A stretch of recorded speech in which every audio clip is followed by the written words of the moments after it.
미국 노동통계청에 따르면 데이터 사이언티스트의 평균 연봉이 원이래요. 대표님도 혹시 그러면 그 정도의 연봉을 하용호 연봉이 연관 검색어로 이제 올라갔었던 적이 있는데요. 네, 어쨌거나 이 직업이 굉장히 좋은 대우를 받는 직업은 맞습니다. 저 그러면은 이따가 좀 아이스크림이라도 좀 한번 사주시면. 빨리 촬영을 끝내고 네네. 왔어요. 안녕하세요 여러분. 세상의 다양한 직업을 쉽고 듣고 맛보고 즐겨보는 본격 잡셀링 쇼 오늘의 직진.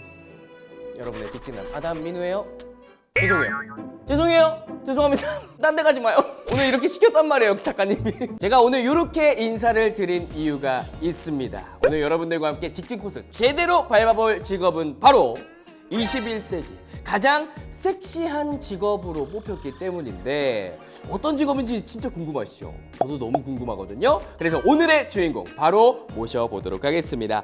대한민국 1세대 데이터 사이언티스트 하용호 대표님을 소개합니다. 어서 오세요. 네. 안녕하세요. 반갑습니다. 네네네. 자기소개 잠깐 간단하게 부탁드릴까요? 21세기의 가장 섹시한 직업이라고 소개받긴 했는데 섹시는 모르겠고 일단 21세기형 직업을 하고 있는 하용호라고 합니다. 반갑습니다. 21세기 가장 섹시한 직업을 대표해서 나오셨는데 이렇게 섹시한 직업으로 뽑힌 이유가 있을 것 같거든요. 네네. 데이터 사이언티스트의 이제 저도 시조새 격이긴 하지만 시조새이신 그 미국의 DJ 파틸이라는 아저씨가 있어요. 이제 이 아저씨가 하버드 비즈니스 리뷰라고 하는 멋진 잡지에다가 21세기의 가장 섹시한 직업이 데이터 사이언티스트다라고 소개를 하면서 이제 그런 별명을 가지게 됐는데요.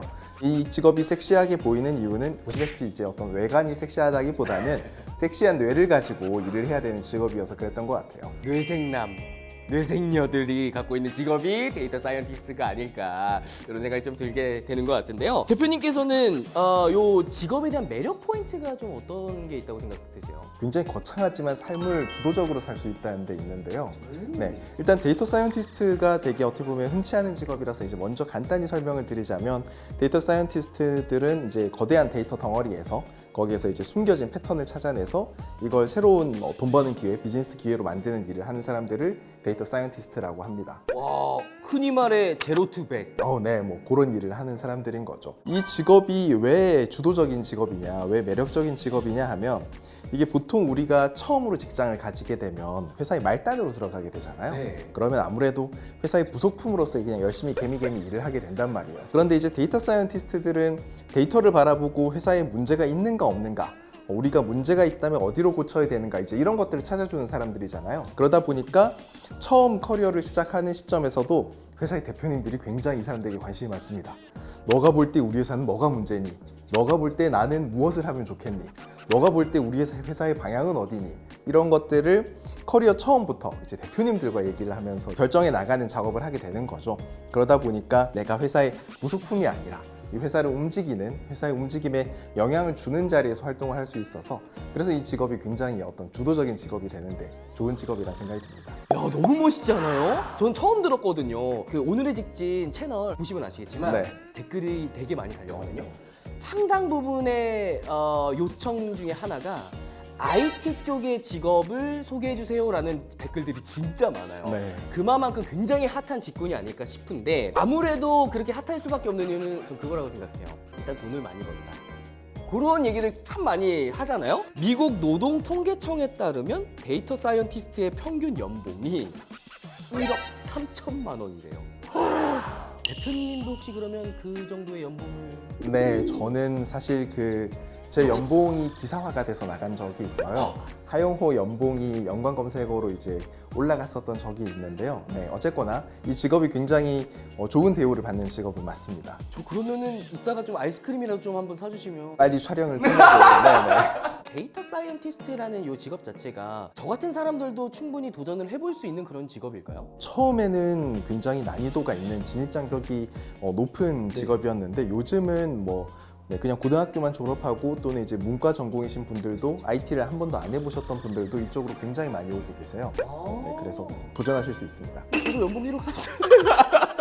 그래서 본격적으로 이 직업이 어떤 직업인지 한번 알아볼게요. 데이터 사이언티스트 어떤 일을 하는 분들입니까? 데이터 사이언티스트는 굉장히 여러 가지 속성의 직업이 결합된 직업인데요. 첫 번째로는 이제 굉장히 많은 데이터를 잘 다루면서 그 안에서 패턴을 찾아내고 그걸 이제 비즈니스 기회로 연결시키는 일을 해야 되는데 이 각각의 필요한 속성이 달라요. 데이터를 잘 다뤄야 되다 보니까는 약간 개발자, 프로그래머적인 측면도 가지고 있고요. 그리고 이 안에 패턴을 잘 찾아내야 되다 보니까 이제 통계적인 지식도 많이 쓰고 요즘에는 이제 머신러닝도 굉장히 많이 쓰고 있습니다. 그리고 이렇게 만들어진 결과물을 실제로 일을 하는 사람들에게 설득을 해서 액션이 일어나도록 만들어야 되다 보니까 어떤 면에서 보면 컨설턴트스러운 면도 가지고 있어요. 그래서 이런 여러 가지 요소가 결합된 복합 직업이라고 보실 수 있어요. 그럼 이게 어떤 분야에서 주로 활동을 하세요? 일단 시작은 아무래도 IT 분야에서 많이 사용되고 있습니다. 왜냐하면 데이터 사이언티스트니까 당연히 데이터가 많은 영역에서 이게 쉽게 사용될 수 있겠죠. IT 쪽은 뭐 태생적으로 데이터가 많다 보니까 IT 쪽에서 데이터 사이언티스트가 처음에 많이 이제 취직을 하고 활동을 하였었고요. 시간이 지날수록 굉장히 많은 회사들이 데이터의 중요성을 깨닫게 되면서 지금은 뭐 IT를 넘어서서 전자통신, 제조, 뭐 쉽게 말하면 뭐 라면 회사부터 타이어 회사까지 전부 다 데이터 과학자를 채용을 하고 있다고 보시면 될 것 같아요.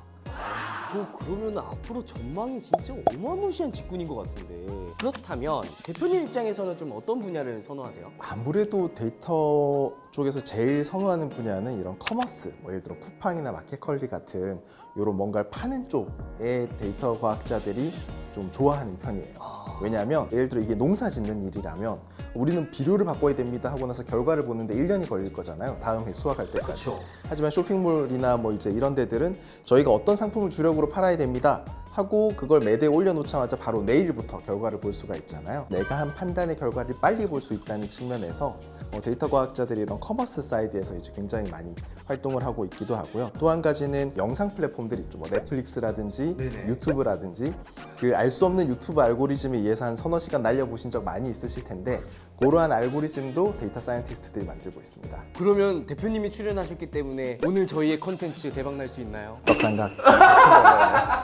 그러면 대표님께서는 처음부터 데이터 사이언티스트로 활동을 하신 거예요? 네, 그러니까 제가 처음에는 데이터 엔지니어스러운 일을 굉장히 많이 했었어요. 일을 초창기 시작하던 때에는 SK텔레콤에 다니고 있을 때였는데 SK텔레콤 같이 큰 회사일지라도 정말 분석에 쓸만한 데이터는 아직 잘 정리가 되지 않았던 때였었거든요. 그래서 그러한 데이터들이 흩어지지 않고 제대로 잘 모아지도록 데이터를 존재하게 하는 데이터 엔지니어 일을 굉장히 많이 했었어요. 그리고 충분히 데이터가 모이고 나서는 실제로 이걸 분석을 해서 상품 개발을 한다던가 이제 이런 데이터 분석가스러운 일을 많이 했었었고요. 그리고 그 이후에는 이렇게 분석해 놓은 것들이 일회성으로 그치지 않고 자동으로 사람들에게 나가게 만들어주는 알고리즘을 데이터 사이언티스트가 돼서 이제 작성을 하였죠. 처음부터 이 데이터업에 들어오게 되신 계기가 있을 것 같은데 어떤 계기로 이 일을 시작하게 되신 거예요? 데이터를 보게 된 계기가 있는데요. 어렸었을 때 이제 아버지 직업을 따라서 굉장히 이사를 많이 다녔었어요. 그러다 보니까 이제 친구가 잘 없는 거죠. 1, 2년마다 전학을 다니다 보니까. 그래서 나랑 친구가 되고 싶은 인공지능을 만들고 싶다라는 꿈을 초등학생 때부터 가지고 있었는데 그런 인공지능을 만들려면 데이터를 잘 처리를 해야 된다라는 이야기를 듣고 그때부터 이제 데이터에 대한 관심을 많이 가지고 있었고 데이터를 잘 처리하기 위한 기술들을 트레이닝을 하면서 처음엔 개발자가 됐었었죠. 그러다가 개발자로 활동을 하다가 이제 진짜 그 데이터 위에서 이제 올라가는 분석도 할 수 있고 머신러닝도 올릴 수 있고 이제 이런 시대가 되면서 점차 제 데이터 사이언티스트로 변해갔다라고 보시면 될 것 같아요. 어린 시절에 뭐 아픔이면 아픔이라고 할 수 있는 그런 부분들을 오히려 장점화시켜서 지금의 자리까지 오신 건데 아직까지 친구가 없다는 게 좀 슬프긴 한데요. 데이터가 내 친구가 됐다 이런 얘기신가요? 굉장히 씁쓸하긴 하지만 네네 좋은 친구네요. 초반에 이렇게 데이터 사이언티스트가 되고 싶습니다라고 이렇게 조언을 구한 후배들이 가장 많이 하는 질문이 있을까요? 첫 번째는 제가 될 수 있을까요가 아마 첫 번째였었던 것 같아요. 컴퓨터도 잘해야 되고 통계도 잘해야 되고 뭐 말도 잘해야 되고 이제 이런 걸 다 갖추기란 너무 쉽지 않으니까요. 그리고 꽤 진입 장벽이 높았던 것도 사실인데 해가 가면 갈수록 이제 이러한 일을 도와주는 잘 정리된 도구들이 많이 나오면서 진입 장벽이 낮아지고 엄청난 성과들을 많이 보여주고 계세요. 다른 걸 좀 개발해야 될 부분이 따로 있을까요? 혼자 머릿속으로 할 수는 없겠죠. 많은 사람들에게 탐방을 해야 될 겁니다. 마케팅팀에 물어볼 수도 있을 거고 운영팀에다가도 물어야 될 수도 있을 거고 이런 식으로 온 회사를 휘젓고 다니면서 사람들에게 묻고 다녀야 돼요.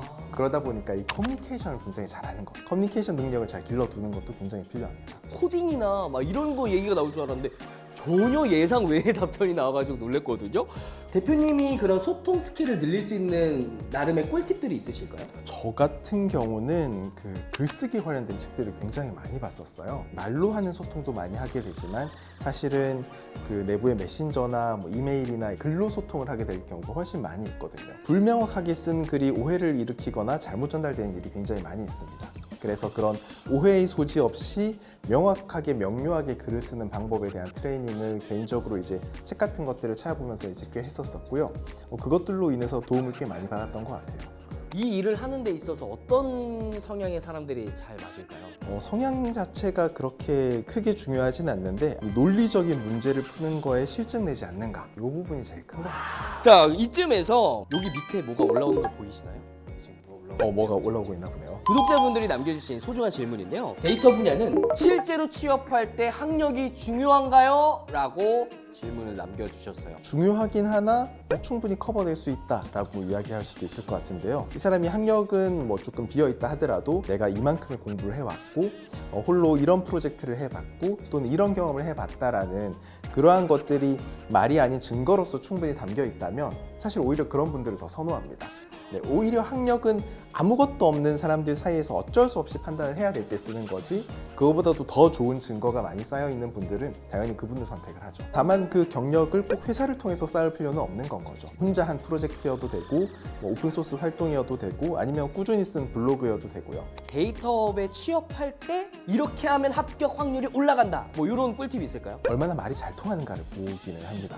말이 잘 통하는가? 결국은 이 일이 팀 스포츠잖아요. 그러니까 데이터 분석가면 데이터 엔지니어와도 일을 해야 되고 또는 현업과도 이야기를 해야 되고 뭐 머신러닝 하는 사람들과도 얘기해야 되고 이제 굉장히 많은 사람들이랑 일을 해야 되고 함께 해야 되는데 내가 A라고 말했는데 A라고 찰떡같이 알아듣고 이제 다음 B나 C를 제시를 하는 친구들과 A라고 말했는데 그걸 알아듣기 하는데 한 30분 정도 걸리는 친구들도 있거든요. 당연하게도. 사실 실력이나 이런 부분은 저조차도 지금도 매일 공부를 하면서 쌓아 나가는 부분이기 때문에 이 실력이 완성되어 있는 부분을 본다기보다는 명쾌하고 논리적인 커뮤니케이션을 하는 친구인가.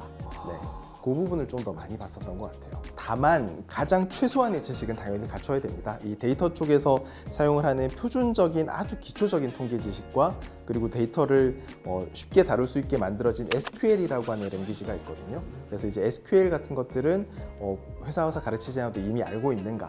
이제 이거는 약간 미니멈한 지식들이고요. 저 무조건 열심히 합니다. 이제 이런 친구들보다는 논리적인 대답을 잘 하는 것이 필요해요. 네네. 자, 이렇게 해서 저희가 1부가 이제 마칠 시간이 됐습니다. 2부에서는 본격적으로 우리 데이터 사이언티스트 분들의 일상, 그 라이프 스타일을 깊숙이 들여다보는 그런 시간을 가져보도록 하겠습니다. 저희는 2부에서 만나보도록 하죠. 여러분, 2부에서 만나요.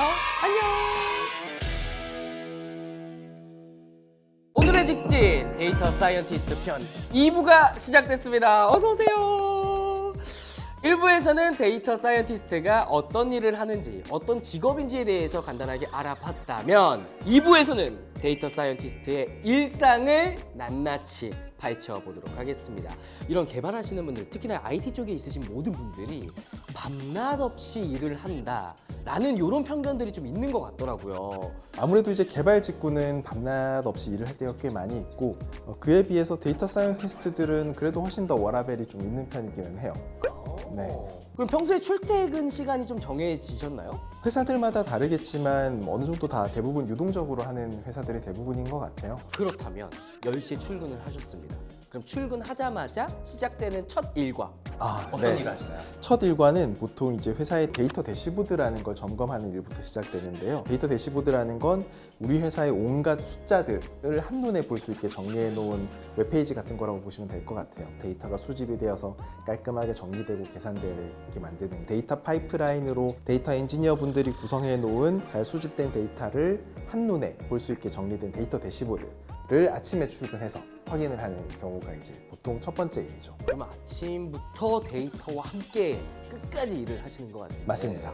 그럼 가장 오래 했던 프로젝트는 어느 정도였어요? 카카오에 있을 때 이제 고객에게 어떠한 광고가 보여지는 게 고객도 좋아하고 광고주들도 좋아할까, 그걸 자동으로 결정하는 광고 알고리즘을 만드는 일이었고요. 이건 시작도 없고 끝도 없고 그냥 밥 먹듯이 매일 합니다. 언제 끝날지도 모르는. 어제보다 0.001%라도 나은 알고리즘이 나왔으면 성공인 거고, 이걸 매일매일 하는 거죠. 야, 이게 진짜 끈질김이 필요하네요. 맞습니다. 그러면 대표님이 매기시는 나의 워라밸 점수 1점부터 10점까지 중에 한 어느 정도일까요? 90점은 되는 것 같아요. 네네. 왜냐하면 데이터 사이언티스트가 늘 꾸준한 성과를 내기 위해서는 사실 최신의 데이터 관련된 이론들, 최신의 통계 관련된 이론들, 머신러닝과 관련된 이론들을 공부를 하는데 하루에 몇 시간을 써야 되거든요. 근데 저 같은 경우는 이제 그런 공부를 하는 것들이 굉장히 즐거운 일이다 보니 다른 공부를 하는 시간은 노는 것처럼 느껴져서 90점이 될 수 있었으나, 누군가에겐 이게 지옥일 수도 있겠죠. 그 숨은 노력이 있었기 때문에 또 이 자리에 오셨던 것 같은데, 그러면 이 많은 일들 가운데에서 잊지 못할 에피소드가 있다 하는 그런 일들이 있을까요? 네, 있습니다. 제가 맡았었던 일 중에 유튜브와도 관련된 것들인데요. 이 유튜브 채널이 앞으로 6개월 뒤에 흥할 것인가 망할 것인가를 예측을 하는 알고리즘을 작성했던 적이 있어요. 와, 이거 너무 궁금하다. 네, 긴 기간을 본다면 흥할지 망할지 알아내는 게 좀 더 쉽겠죠. 근데 당시의 요구사항은 비디오가 올라가고 나서 10일 동안의 반응만 보고도 이 비디오가 앞으로 얼마의 돈을 벌어낼지를 예측할 수 있는가를 맞추는 프로젝트였고요. 이것을 예측하기 위해서 머신러닝 알고리즘을 거의 한 20가지를 만들어서 최후에 겨우 성공을 했는데, 다시 말하자면 앞에 19번을 실패했다는 뜻이잖아요. 그 과정이 너무 힘들고 괴로웠고 장장 4개월을 넘도록 했었던 프로젝트였는데, 처음에는 저도 단 한 개의 채널에서 나온 데이터를 보고 이 채널이 앞으로 어떻게 될지 예측을 하는 작업을 했었는데 당연히 쉽지가 않았죠.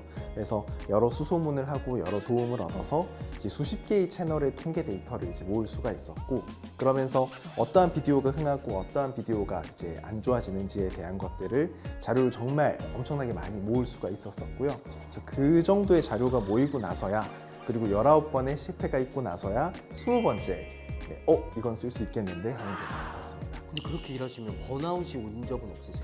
맨날 옵니다. 함께 살고 있어요, 번아웃과. 자, 이쯤에서 질문이 올라옵니다. 마지막 질문이에요, 대표님. 쫙 보이시나요? 네, 잘 보이네요. 네, 한번 읽어주시겠어요? 네, 뭐지? 제가 읽을게요. 데이터 사이언티스트도 정년이 있나요?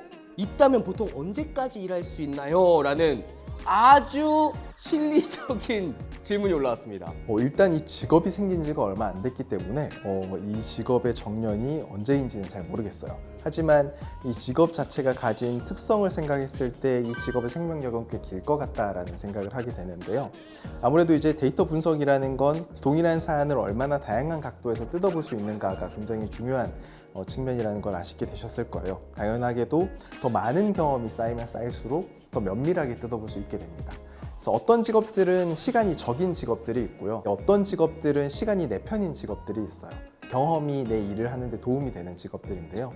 다행히도 데이터 사이언티스트 같은 경우는 경험이 내 일에 굉장히 큰 도움이 되는 직업이고, 그런 면에서 봤었을 때 기력만 있다면 정년은 크게 의미 없지 않나, 그런 생각을 해봅니다. 데이터 사이언티스트라는 이 직업의 전망은 엄청 좋을 것 같거든요. 대표님의 생각은 좀 어떠세요? 제 생각에도 이 직업의 전망은 꽤 좋고요. 가장 그걸 극명하게 보여주는 게 이 직군을 뽑는 그 회사들이 점점 늘어나고 있어요. 심지어는 올해에는 정부에서 공무원으로 데이터 직군을 뽑고 있어요. 놀랍죠. 정부마저도 데이터 직군을 필요로 하고 있다. 와, 들을수록 저 진짜 한번 해보고 싶거든요.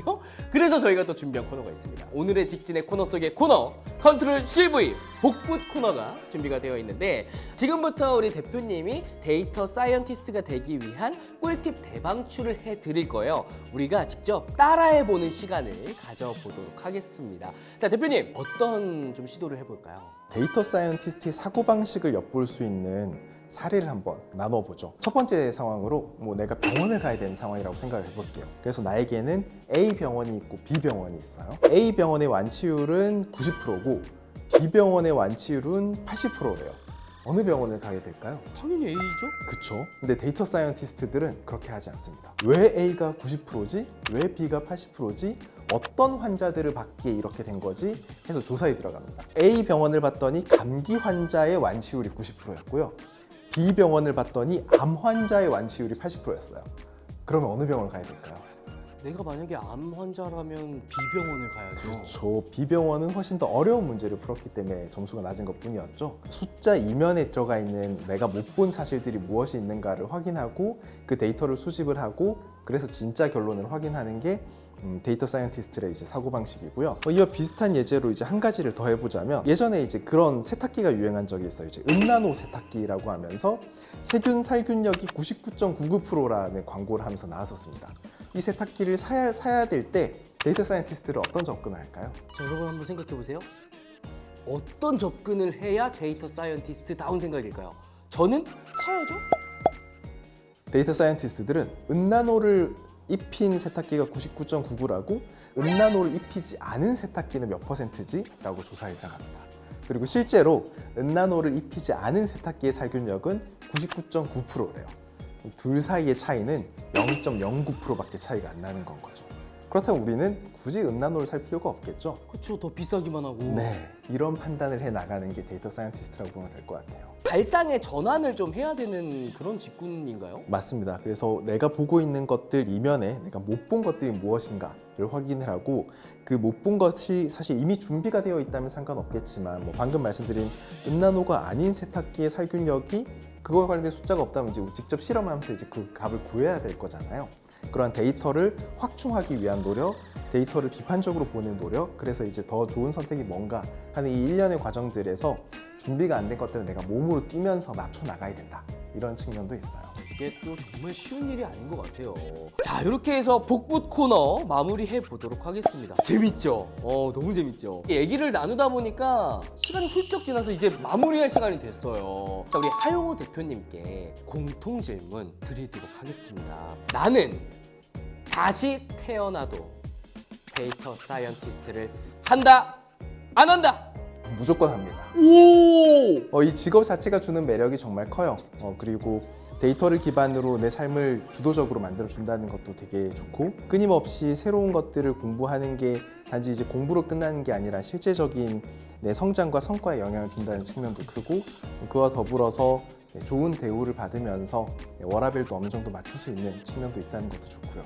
안 할 이유가 없는 것 같아요. 진짜 직업에 대한 자부심이 엄청나신 것 같아요. 마지막으로 함께하고 계신 우리 구독자분들께 우리 하용우 대표님께서 조언을 해주신다면 어떤 게 있을까요? 오늘 데이터 사이언티스트를 소개하기 위해서 이 자리에 나왔지만 데이터 사이언티스트뿐만 아니라도 아마 되게 굉장히 좋은 직업들이 많을 거예요. 저도 제가 커서 데이터 사이언티스트가 될 줄 몰랐었거든요. 반대로 이야기하자면 지금 내가 어떠한 직업을 가지기에 부족한 자질이 있다고 크게 고민하지 않으셨으면 좋겠어요. 미래에는 어떠한 좋은 직업이 나타날지 모르고 그리고 나는 지금 당장은 내가 생각했던 거에 부족한 사람일지 몰라도 미래에 나타날 그 직업을 하기엔 최적인 사람일 수도 있거든요. 항상 즐겁게 최선을 다하는 그런 마음만 있으면 될 것 같습니다. 중요한 건 꺾이지 않는 마음이라고 하잖아요. 너무 감사합니다. 자, 이렇게 해서 서울론 오늘의 직진 21세기 가장 섹시한 직업을 갖고 있는 남자 우리 하용우 대표님과 함께했습니다. 궁금증이 해결이 되셨다면 구독과 좋아요, 알림 설정 부탁드리도록 하겠고요. 다음 직진 코스 때 여러분들을 찾아뵙도록 하겠습니다. 오늘의 직진 안녕.